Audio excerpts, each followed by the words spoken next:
Have you ever promised yourself you'd change, only to find yourself doing the same things again tomorrow and the next day and the day after that? You dream of success, you imagine a better life, but somehow every morning, comfort wins over action. This is the story of a young blacksmith who felt exactly like you. Until one day, everything changed, music swells. Hopeful tone begins, once upon a time, in a peaceful little village surrounded by green hills, sparkling rivers, and fields of golden wheat. There lived a young blacksmith named Ethan. He was strong, clever, and with a hammer and anvil. He was an artist. The villagers often said, Ethan could forge the finest swords and tools in all the land. But Ethan had a problem. He was lazy. He dreamed of greatness, but never took action. Each morning he woke up slowly, sipping his tea, watching clouds drift lazily across the sky. "I'll start tomorrow," he said, "or maybe next week," and so day after day, his dreams remained just dreams. Soft ambient forge sounds, metal clinking. Inside his workshop, piles of half-finished tools and weapons gathered dust. Farmers waited for plows. Guards waited for swords. Villagers waited for repairs. But Ethan always told himself, "I'll do it when I feel ready." Some days he sat by the river watching water flow, imagining applause, respect, success. He pictured himself as a great blacksmith, admired, honored, loved. But as the sun dipped low, he'd return home empty-handed, whispering once again, "Tomorrow. I'll start tomorrow." Music turns thoughtful, slower tempo. One morning, Ethan's best friend Daniel, a hard-working farmer, came to visit. "Ethan," Daniel said gently, "why do you always wait? You're so talented. If you finished your work, you'd make everyone happy, including yourself." Ethan smiled lazily. "I'll do it when I feel like it," he said.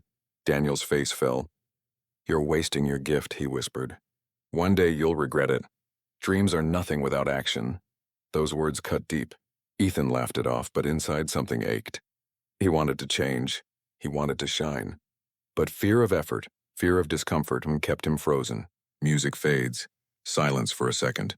Weeks passed. The villagers grew impatient. Farmers grumbled about late tools. Guards complained about delayed swords. Even children whispered, "Why doesn't Ethan finish his work?" Then one day the village chief himself came to the workshop. "Ethan," he said sternly, "your laziness is hurting us all. If you don't change, you'll lose your place here." For the first time, Ethan's heart sank. His dreams meant nothing if he couldn't even finish a single job. That night, he sat beside a half-forged sword. Moonlight glimmered off the cold iron. He whispered, "I want to be great, but I can't even force myself to start." Pause. Distant hammer echo. The next morning, a stranger arrived in the village, an old blacksmith named Samuel. He was known far and wide for his skill and wisdom. He had heard of Ethan's talent, and he came to see it for himself. "Ethan," Samuel said kindly, "I see your gift, but talent alone will not make you great. Do you know the secret?" Ethan shook his head. "The secret," Samuel said softly, "is discipline.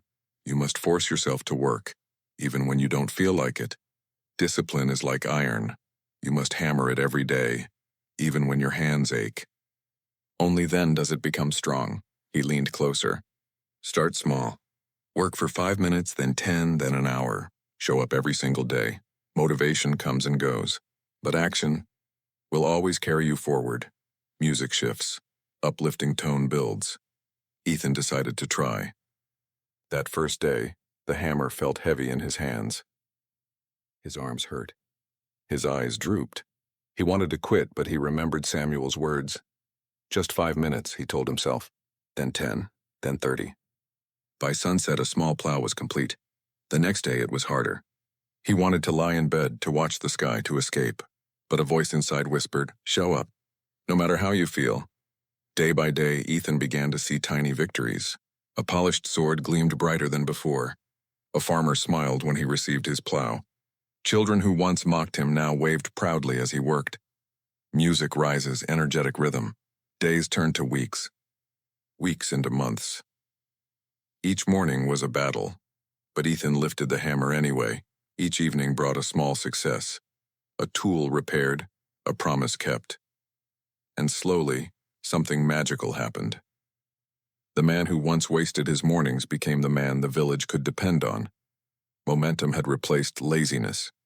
Discipline had replaced doubt. Months later, Ethan's workshop overflowed with shining tools, polished swords, and sturdy plows. People came from far and wide to see his craft. For the first time, Ethan's skill matched his discipline. Music softens, warm tone. One evening, Samuel returned. He looked around the busy workshop and smiled. "Ethan," he said, "look at your work. Do you see the difference?" Ethan nodded. "It wasn't easy," he said quietly. "Some days I wanted to quit. Some days I hated the work. But I forced myself, and now I feel alive, strong, proud.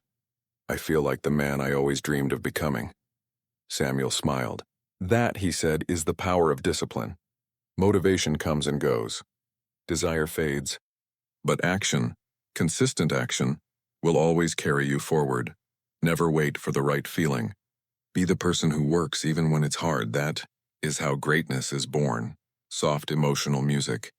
From that day, Ethan became a symbol, not just of skill, but of courage. The courage to fight his own laziness. His story spread beyond the village, inspiring others to stand up, to start small and to keep showing up. No matter how they felt, Ethan learned a truth that can change any life. You are not weak. You are not lazy. You just need to take one small step and then another. Action builds momentum. Momentum builds discipline. And discipline builds a life worth living. Pause. Gentle fade out. So the next time you hear that voice inside saying, "I'll do it tomorrow," remember, Ethan. Pick up your hammer. Take one step. Start now, because greatness doesn't wait, and neither should you.